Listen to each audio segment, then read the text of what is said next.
toi tu m'as mis au monde, tu es ma maman. Mais avant tout tu es une femme avec ton passé, ton histoire. Oh maman, si tu savais comme je t'aime, même avec la distance. La distance, je t'aime, tu m'as mis au monde, nourri, blanchi, éduqué, mais même avec ma différence, tu m'as accepté. Et ceci c'est pour tous les mamans et les femmes.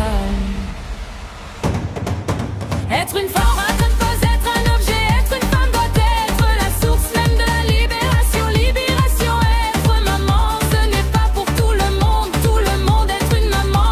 Une femme ne doit pas être un devoir, un devoir. Être une femme ne doit pas être un objet, être une femme doit être la source même de la libération. Libération, être maman, ce n'est pas pour tout le monde est tout le mal. Une femme Doit pas être un devoir, un devoir.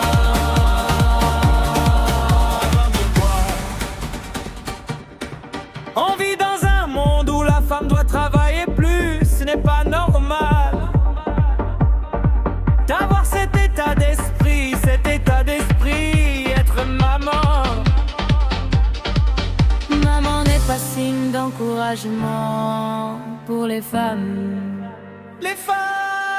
Être une femme ne doit pas être un objet, être une femme doit être la source même de la libération. Libération, être maman, ce n'est pas pour tout le monde être une maman. Une femme ne doit pas être un devoir, un devoir. Être une femme ne doit pas être un objet, être une femme doit être la source même de la libération. Libération, être maman, ce n'est pas pour tout le monde être une maman. Une femme ne doit pas être un devoir, un devoir. C'est un combat sans cesse d'entendre la voix des femmes, des femmes. Je remercie ma maman d'être une femme avec son passé, ses blessures, ses tristesses, ses peurs, ses inquiétudes. Être une femme, c'est un exemple même de la liberté de ses émotions, mais ça doit être la liberté d'être elle-même, au même stade que les hommes. Être une femme ne doit pas être un objet, être une femme doit être la source même de la libération.